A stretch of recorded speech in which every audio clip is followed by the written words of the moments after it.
Alrighty, we are live. So, welcome everybody to Friday's brainstorm. Um, I'm Carolina Jimenez, and as you may well recognize, my lovely co-pilot here is Seamus Hart, the heart of Cara PR. So today we are going to get down and dirty with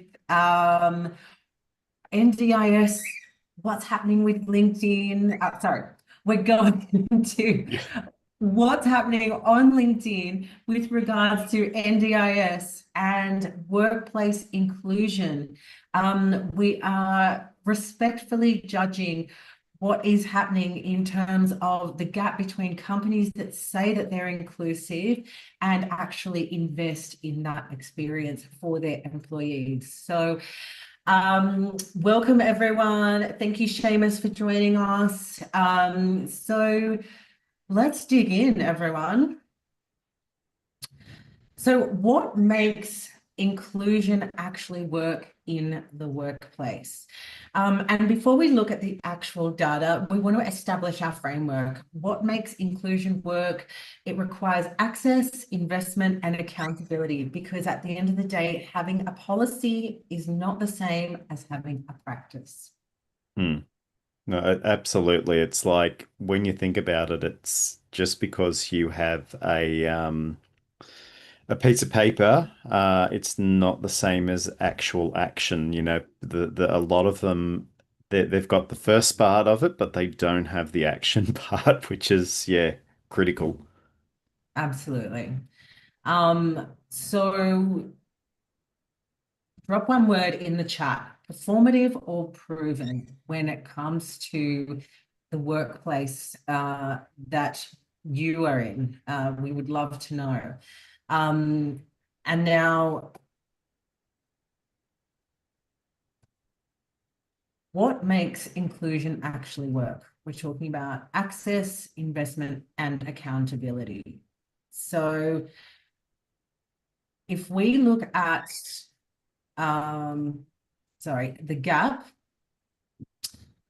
um, we can examine the reality. So the data shows a massive drop off, something like 76% support inclusion, while only 35% actually experience it within their managers day to day in the Hmm. workplace. It's pretty crazy, and even with a lot of the British studies as well within specifically disclosure space, there's been stated 4 out of 5 employees who have a disability, so across the board, do not feel safe to actually disclose. And it's also 2 in 3 worry about their ability. If they do disclose, they worry about their ability to stay in a job, which is um, pretty horrendous. And it also indirectly influences women in roles. So Mm. many women are the primary carer, and it Mhm. means that them disclosing that they have a child is very different to disclosing one with special needs. Yeah. And a lot of them will not disclose that, which makes the balance really hard where you've got that extra level of work at home. And it's little things that businesses can do to make it a lot easier. Yeah, absolutely they can. Um, I mean, I've felt that myself, talking about like, because you feel like you have to say that you've got a child because, well, once someone understands that you've got a child, then they understand that, right, you've got to do pickups, you've got to do drop-offs. Sometimes that child's going to be Mm, sick. But I suppose when you are the person who has the disability or has something going on with them, you're essentially disclosing that for yourself and your own, I mm, suppose, well-being as if they were a child, because you have to think about your own needs and be able to accommodate for that. But there is so much skepticism and unconscious bias around that mm. that makes it unsafe. So Yeah. If we use the LinkedIn pattern, Hmm. high virtue online but vague action internally, posts mean nothing without budget. Oh, absolutely. Most of it, what I've seen, and this is feedback from the community as well. I get a ton of messages just across the board that there's a lot of the saying, so the performative stuff, so the theater of we're inclusive, but actual the day-to-day stuff around, putting instructions in writing, which doesn't cost a business anything. There's not a lot that's doing it. Or the other one that I get a lot of questions about is people who have disclosed and managers, or even from a customer point of view, they do try to prove if the person's accommodation is their disability is actually real, which I think is pretty bad. It's like if someone's saying that they need certain things, it's usually for a reason. It's not for special treatment. Uh, you know, 99% of people out there are not Bella Gibson. Yeah. So what's what's really interesting is that building on that credibility gap, we just touched on flexibility, remote working options disappear, and then true inclusion vanishes. Oh, absolutely. And it's like there's little things that you can do. And it's even like staggered days. It's even the inclusion of you know, um, like getting the right training, which a lot of it's not expensive. They're not huge cost to a business, or as simple as changing the lights over or lowering the music within a retail space. It's that they're not huge amounts of change. We're not talking about changing everything. It's just like very micro behavior things that also is good for customers. I mean, good example of it is look at the sensory sessions that Yeah, Coles, Hoyts, Events Cinemas, Woolworths do. I mean, all yeah, they've done is turn down the lights and made it a little bit quieter, and also added staff members in there who have that level of understanding. So it's not yeah, not not huge yeah, things that we're talking about. yeah. And it's what's really interesting is that, it's becoming more and more at the front of people's minds, but there's still so much. It's taking people a while, I suppose, to actually pick it up and put it inside their workplace practices accordingly. It's only half of the step to sort of say, oh, okay, we recognize that this is a thing, but to actually do something about it is like equally as important. So then systems are really what define our true brand, what Mm. defines whether employees fight the setup to participate, or whether internal inclusion is really like a real thing, or whether it's failed. Yeah. So we see that in the hiring, we see it in the onboarding and the meetings, just how poorly thought out, I guess, or poorly updated or upgraded they've been in terms of being truly considerate and inclusive. Mm. And it's a really interesting thing, especially with the hiring process. So it's got a trickle down effect. So if you're highly biased, and I'm not saying this in kind of a moralizing way, you're working within your frame of reference. Um, those sets of exclusions also trickle down to what you're actually um, delivering to customers. So in not having, let's say, that those kind of variety lens cultures trickling into the business, you're actually watering down that understanding and the offering for your business. So you're kind of missing out on a lot of extra customers, delivering like real value, and also using the other one where it's though the community itself, I know, and this is from my experience, is very tight um, and there's a lot of conviction in there. So if they find good places, that's where they're directing the community to go. So you're saving a lot on advertising because you've got that level of Word of mouth. like I'd say the Apple effect.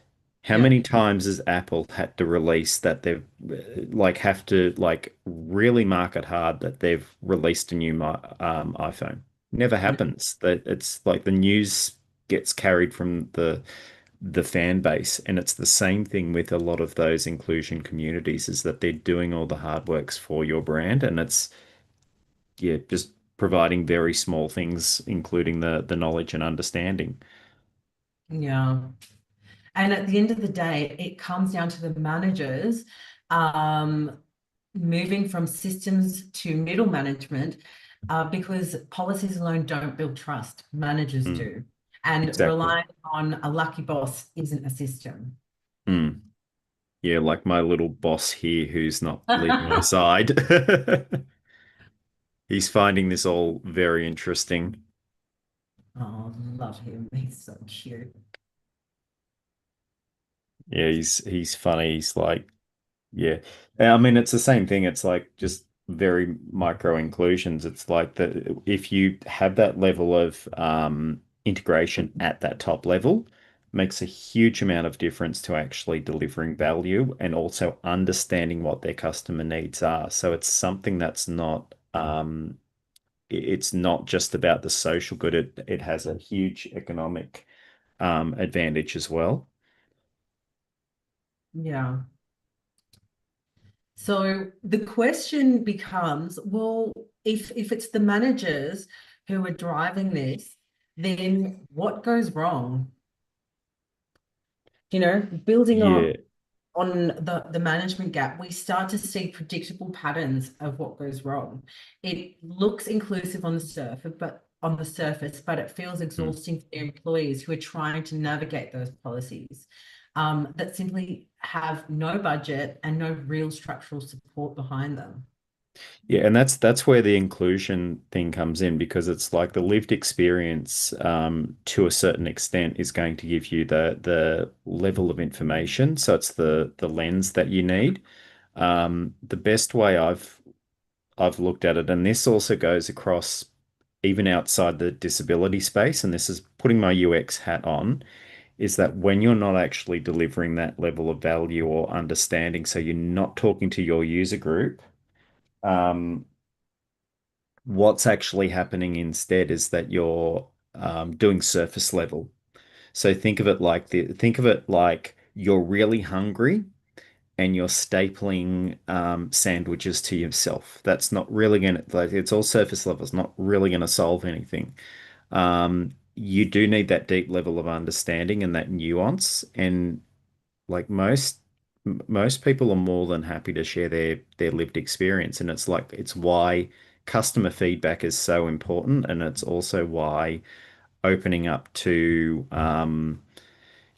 people to talk about and getting those knowledge bases and connecting to the right people in the community makes an absolute massive difference.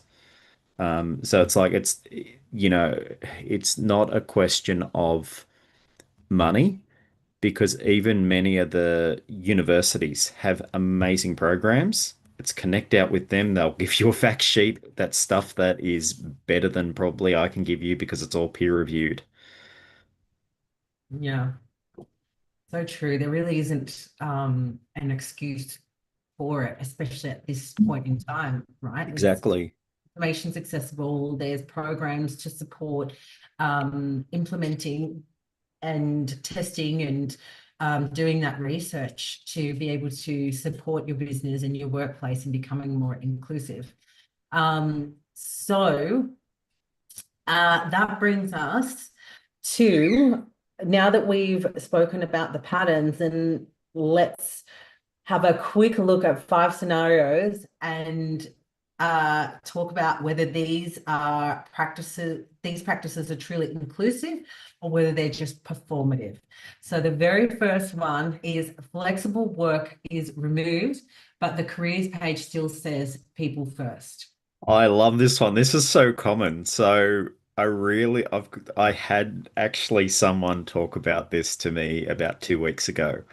Um, Tech company, they've decided to make everyone come in on time, and from the start of the year, they've decided to get everyone in to the office. So 100% no flexible working anymore.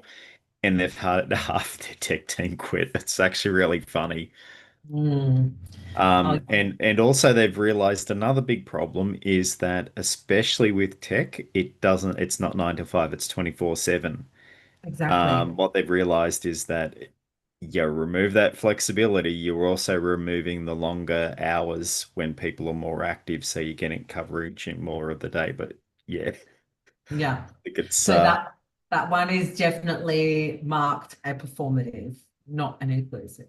100%. All right. And then number two, adjustment requests are approved slowly and treated like favors. So something as simple as like, can we change the lighting? Can we turn the air conditioning down? Can we have like a quiet room or use X printing? What's your take on that one, Seamus? Because I know you do a lot of workplace type stuff. Ooh, that's definitely on the performative, and it's something that it's one of those things where a lot of management, what I see is that instead of them seeing as a risk reducer, they do the big flip side and they go, oh, you know what, we can we have to really test it and make sure. And it's like, no, it's like literally if someone's asking, just do it. Most of them are not expensive, but that's Right. most of the requests that I've had people talk to me about have cost under $50 to implement and can be implemented within half an hour. Yeah. Yeah. So what do you think it is that makes it such a big that they make such a big hullabaloo about it when it's so easy?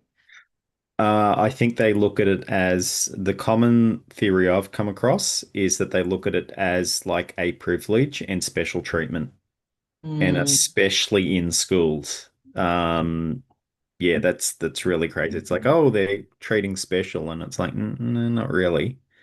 yeah, yeah. Okay, so that Yeah, see, brings Malibu agrees. Malibu agrees. Hey Malibu. So three, accessibility is discussed only after complaints appear.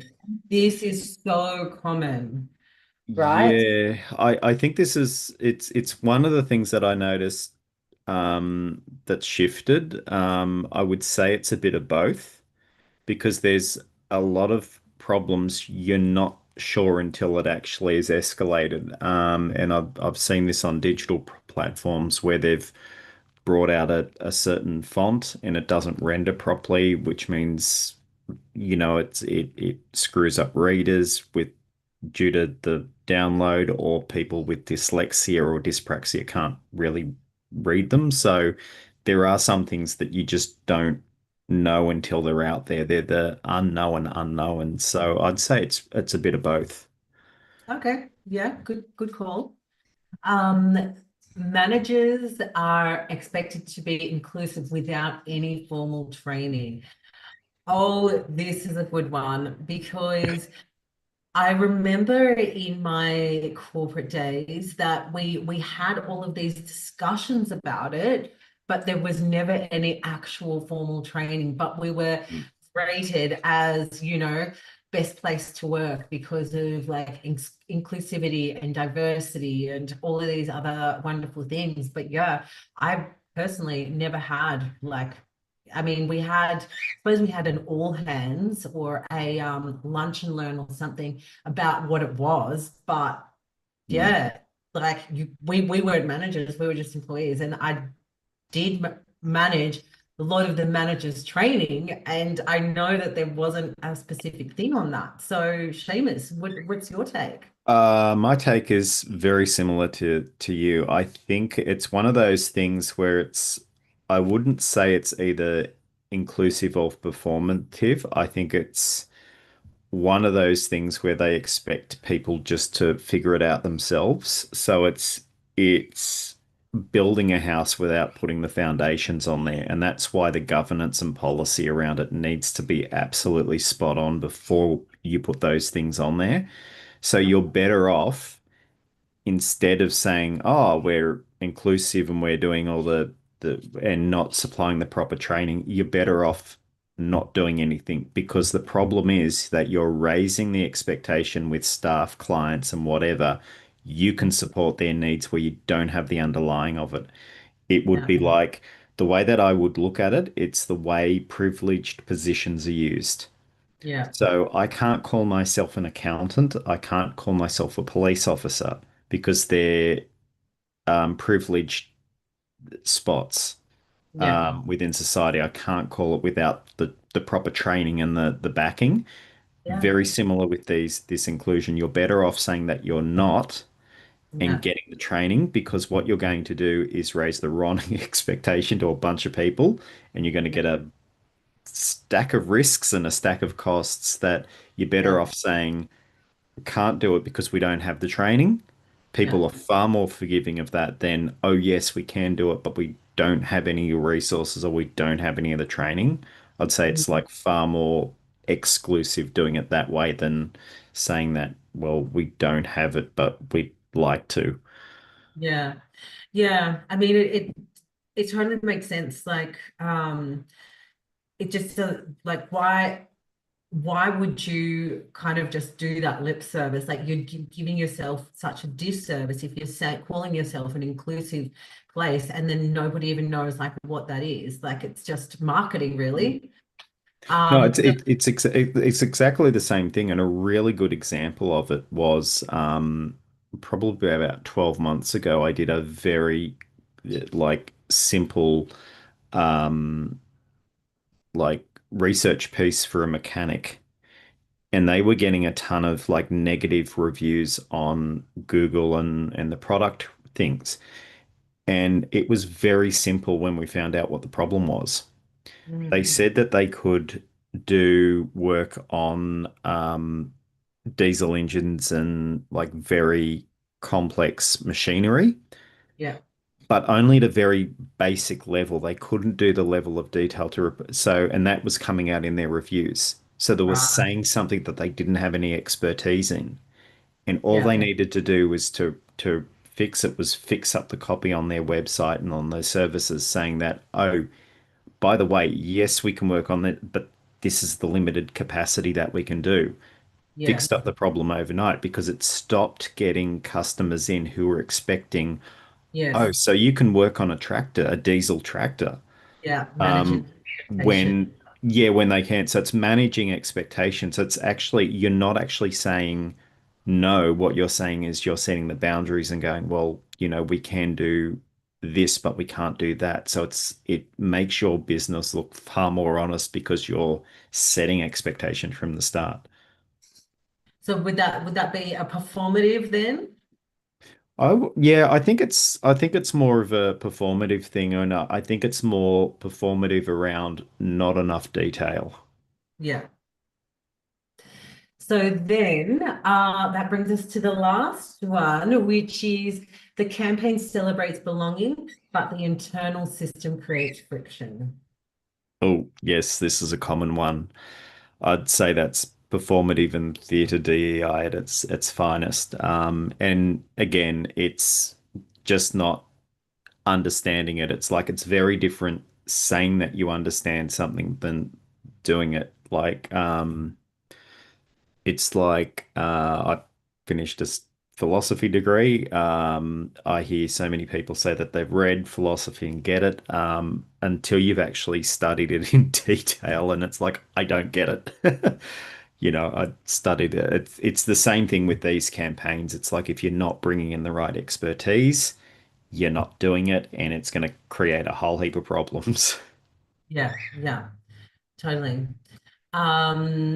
And so essentially the final take is that the most inclusive brands don't just say the right thing, they fund the right thing. So, you need to know what access requires, what managers need to be able to provide that type of inclusivity and make the experience match the promise.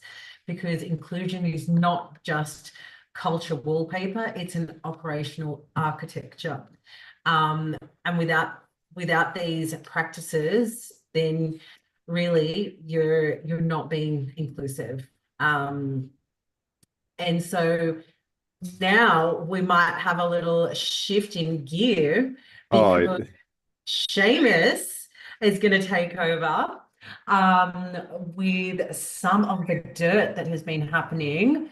Um, yeah, I thought I'd do something a little bit different here, because it's like it's Autism Awareness Month, and I thought I'll address the gorilla in the room. And part of the problem is, as you've kind of segued into, it's performative DEI and what they're actually doing it, and going around with what's happening with the NDIS. It's like highlighted a huge challenge with extraction cultures.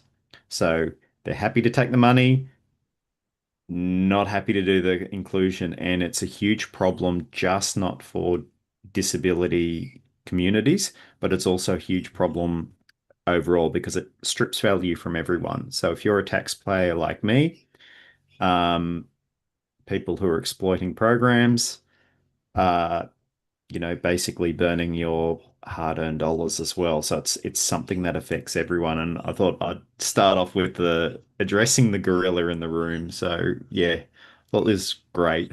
Uh, love what AI can do with images. yeah. I don't have your presentation on my screen. Oh, it was the gorilla with the hat on and the tuxedo t-shirt, because I felt for the workplace. He's sitting in with the kind of Oh, here we the go. HR crowd. I thought yeah, he's basically sitting in there, and I'm just like, well, he'd go formal but not too formal, hence the tuxedo t-shirt. Yes. Um yeah, and for some reason it put a hat on him as well. So yeah, I thought it was great. But it's usually the gorilla in the room that no one's willing to talk about. And the problem is that it's really an exclusion paradox. They want the value, but they're not supplying the value. And a lot of this is really about the selection that they prioritize certain types of customers. So it goes across the board, but they're not willing to actually accept them either as colleagues or the feedback, which is hugely problematic, and it's why we've got the big problems at the moment with the NDIS. Um, yeah, the next slide, I know you can't see it, is Oh, it's like the I was in the wrong tab, oh, sorry. the best one I like is and I think it explains the whole thing, is Mean Girls. Right in the cafeteria where they go, sorry, you can't, sit here. Very Yeah. much like that with a lot of customers. So we're not talking just about people with disability or, people who are autistic or ADHD, but across the board is that there's a level of exclusion in there. So I really love the meme where you can't sit with us, but we love your money and your story, but just don't be on our team.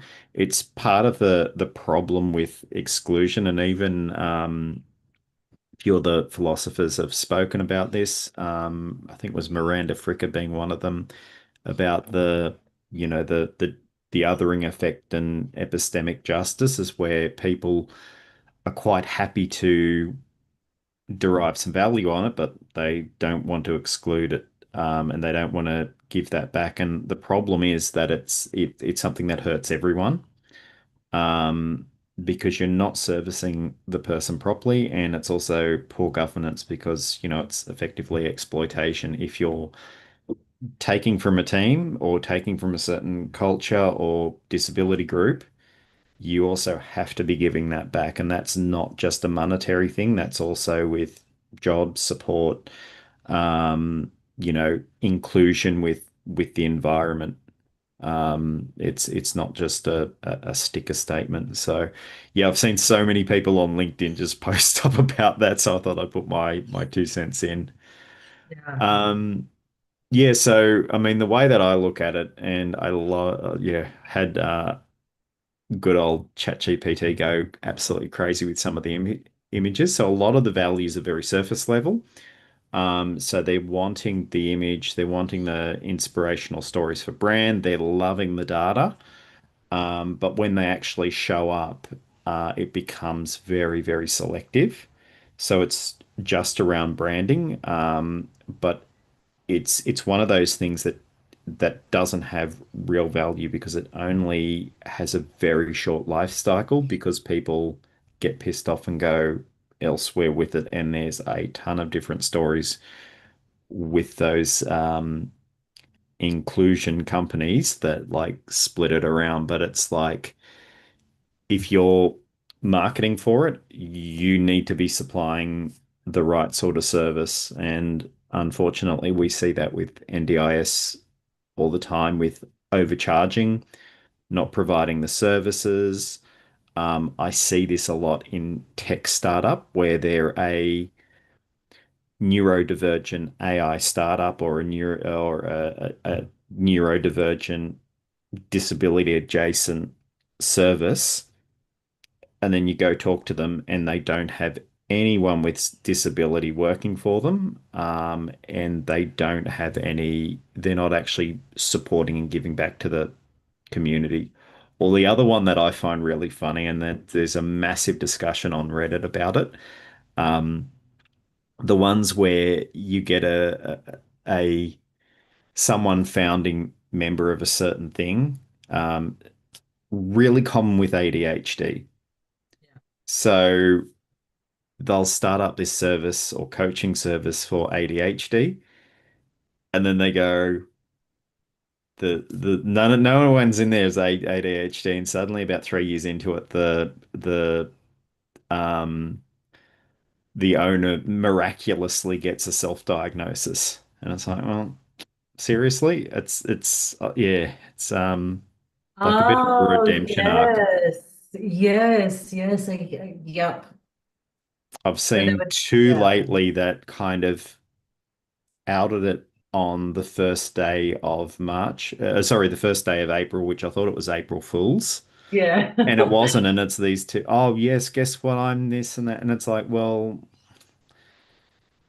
call me skeptical, but I just see that as marketing. So you could have done it out of any other time in the year. You decided to pick the day where it's like first day of Autism Awareness Month for it. And it seems to be really common with it. And it's like it is really diversity washing, and it's hugely problematic because it strips value from the people who need it. And it Yeah. also lessens the support of people who really, really need it. And it adds a lot more social barriers. Think of it Yeah. like Bella Gibson, is Yeah. that she gave out all these things about, oh, I'm going to do some cures, and they weren't. So it's giving a lot of false hope. Yeah. It's why I always love this one. This is Autism Awareness Month with the random stuff in there. So I've got the monkey in there, I've got the clown, I've got the robot.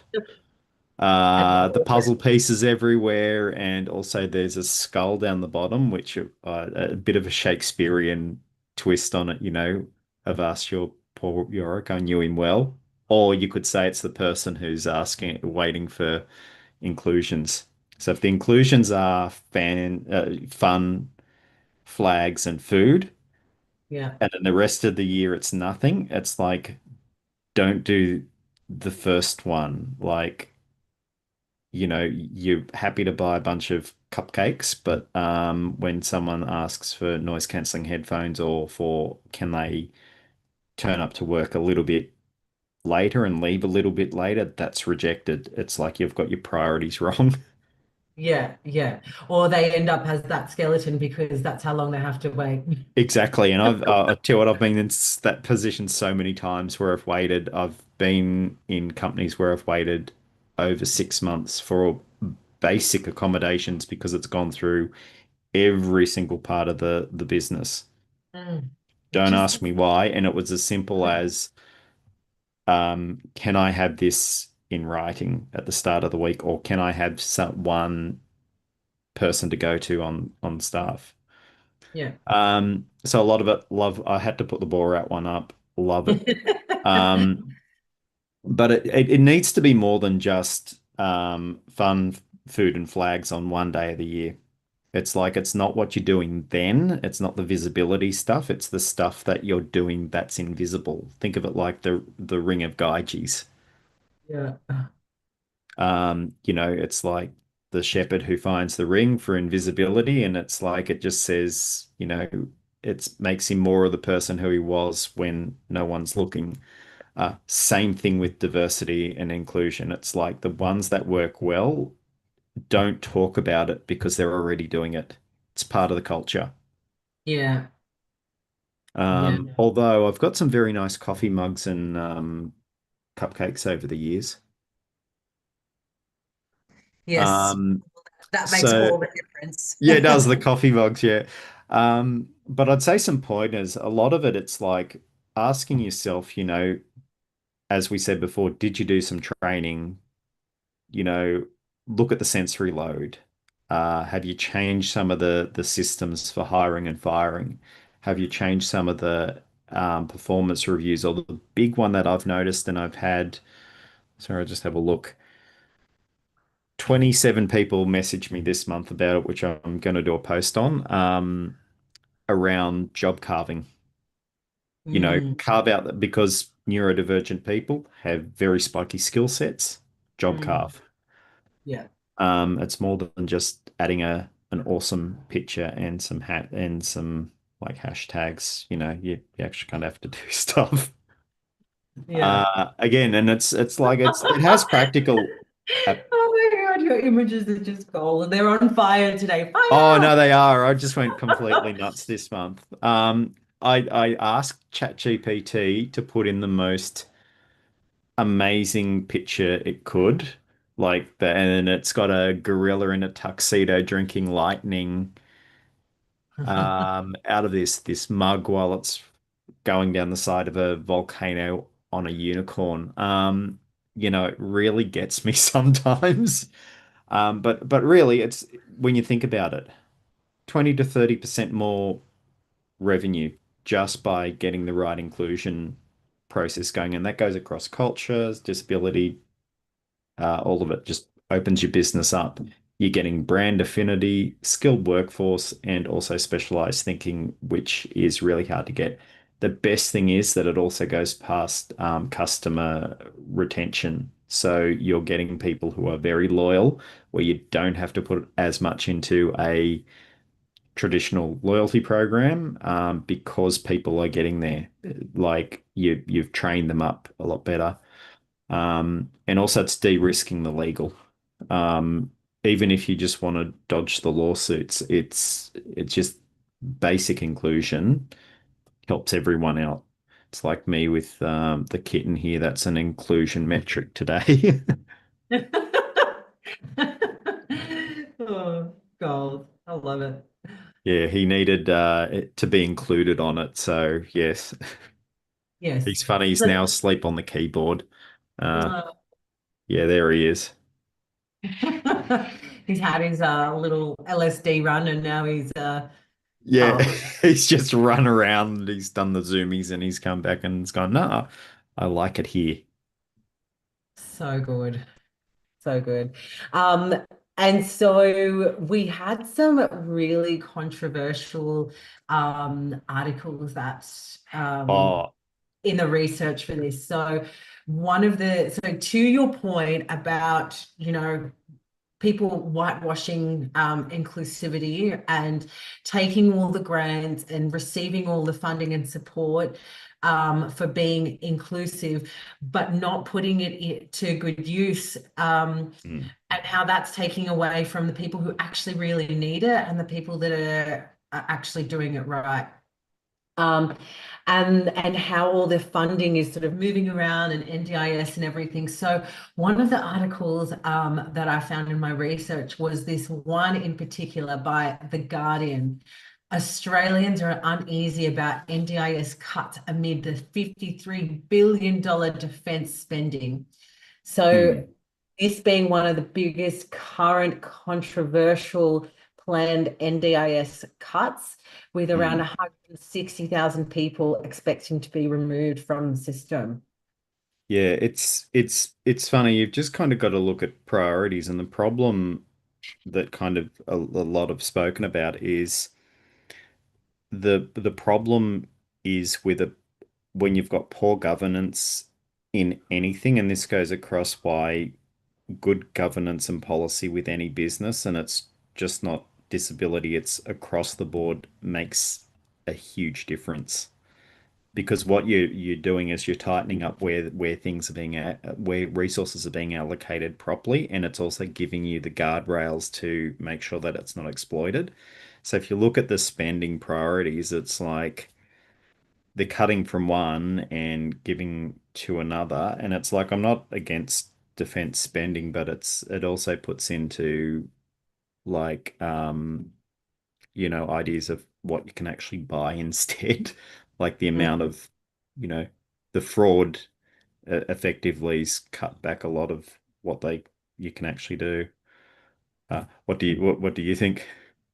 Yeah, no, I agree. I mean, I just it's it's scary, I suppose, for a lot of people who they need the support and they need the funding, and it's just, I suppose, somewhat criminal, like Mm, how the funds are being reallocated, and I suppose without really thinking about how many people really need them. yep. Um, so yeah, it's crazy stuff going on in the world with that. Another really wild article that I found in my research was also the one from ACCC about Australians living with disability at risk of exploitation by NDIS funders. And it Mm, reminded me of a conversation that we were having about, you know, people being charged more for their parts of their plans, people being charged just irrationally. So on one side, we've got NDIS who, like, people who are claiming this NDIS and they're getting all of this mm. funding, but then they're like double dipping in charging the individual as well as getting all this funding. Um, it's like it just blows my mind. Oh, same here, and it's like I've heard of so many cases where, and this is just not off community, but this is also within like news articles that they've basically um, double charging or overcharging. So instances where a person's turned up for a cleaning job for 15 minutes and they've charged the 2 hour minimum. And so obviously they haven't done the best of jobs, but they're billing the system at a certain rate. So again, that's picked up by the taxpayer, and if you're paying tax, you have a right to be angry about that being that it's effectively theft. Or the other one I've heard is people setting up businesses and rolling them over into other ones, or just referring it to within a closed network. So any good professional, and if you think about it in professional healthcare, like I've gone to a few people and they know their limitations, and like talking to my psychologist, it's like I was having sleep problems and he's like, that's not my expertise. By the way, this is a really good place to go. But he had no internal interest in it. Like there was no vested interest. I've noticed with a lot of the poorer providers, they basically refer within the same closed system and then overcharge. And it's just, I mean, that's half the problem. And yeah, I mean, I've sent through a few complaint letters about charging and that, but it's something that unfortunately that are at a point now where it's broken to a certain extent where they need to do something, and unfortunately, it's the people who are at most need who are going to be the most affected by it because people have just been effectively scamming poor governance. Yeah, absolutely. And that actually reminds me of an interview I did with the Spoonies Hub, who essentially said the same thing. She had to go to so many different providers that were specialists that she paid significantly for, that basically just didn't have that interest. And we're like, oh, I can't take you on. I'm not going to take you on and go see this person. And just got bounced around so many times using the very fast evaporating NDIS funds that she gets to go to all these different specialists who, yeah, just Mm. didn't have an interest. So it's yeah, it just leaves a lot of, I suppose, room for questioning, like what are they going, what is NDIS going to do about the current situation, about the fact Mm. there's just so many different providers who are taking advantage of the system, taking advantage of the individuals, um, and how long it's going to take before things improve for employees, for the participants as well who need the funding. Um, and you've been doing some work with one of the boards for NDIS. So Yeah, I got into this really cool program called Observership. So it's for non-for-profits. So it's fantastic. So it's working with a lot of the non-for-profit providers. So everything from charity to these services that provide a lot of value for people with disability or culturally different backgrounds. Um, and yeah, it seems to be a common thing with the people who are doing the right thing and accounting properly and playing by the rules are unfairly disadvantaged because when they do need the money to do something, there's often so many breaks and it's making it really hard for them. And then there's also the flip side of it where you've got other people who are just scamming it and taking advantage of places where there's gaps within the governance. yeah, so this is a really hot topic of conversation. We are almost Yeah. we've gone over time as usual. Oh, So yeah, as usual.